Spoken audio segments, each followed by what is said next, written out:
केवल 4 नवरात्रे होते हैं, 2 गुप्त होते हैं, एक चैत्र का होता है, एक शरदी होता है।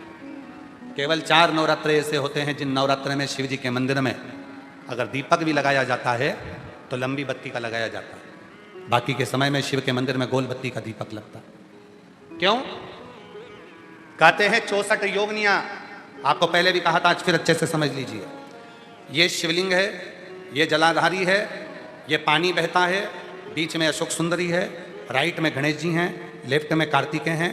शिवलिंग के ऊपर जो जल टपकता रहता है वो शिव जी की 5 लड़कियां जया, विषहरा, शामलीबारी, दौतली, देव है। ये पीठिका पार्वती जी का हस्तकमल। इस पीठिका के नीचे जितना मोटा भाग रहता है, शिवलिंग जहां रखा है उस पीठिका का जितना मोटा भाग, जहां से पानी नीचे गिरता है, जितना मोटा भाग होता है, इतने पूरे मोटे भाग में मां आद्य शक्ति के 64 योगनियां यहां पर विराजमान होती हैं।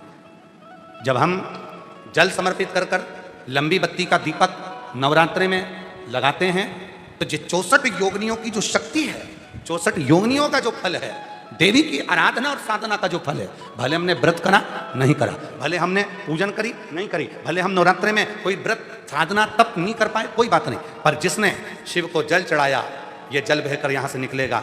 वहीं पर सम्मुख में शिव के लंबी बत्ती का घी का यदि दीपक लगाया, और कितना दीपक कैसा, तो कहा जब हम शिव को नवरात्रे में केवल दिया लगाने के लिए जाते हैं, लंबी बत्ती होती है तो उस दिए के अंदर घी को ज़्यादा नहीं भरा जाता, केवल बत्ती को डुबोया जाता है और उस दिए में रखा जाता है, जलाया जाता है। शिव और वो 64 योगनियां जो यहाँ विराज रही हैं, यहाँ शिवलिंग, माँ आदिशक्ति दुर्गा भवानी, गणेश जी, कार्तिकेय, अशोक सुंदरी, शिव जी की 5 लड़कियां और ये 64 योगनियां। और 64 योगनियों के बाद में जो ये जल बहकर जाता है जितनी दूर तक, यहाँ 33 कोटि देवताओं का स्थान होता है। इसलिए हम जब लंबी बत्ती का दीपक लगाते हैं जल चढ़ाकर नवरात्रे में, तो शिव की आद्य शक्तियाँ हमको सुख प्रदान करना प्रारंभ कर देती हैं और हमारे भंडार में कोई कमी नहीं। इसलिए कई लोगों ने तो गीत भी बनाया है, भजन भी बनाया है। वो कहते हैं ना, मैं तो लाई हूँ दाने अनार के, मेरी मैया के 9 दिन बाहर के,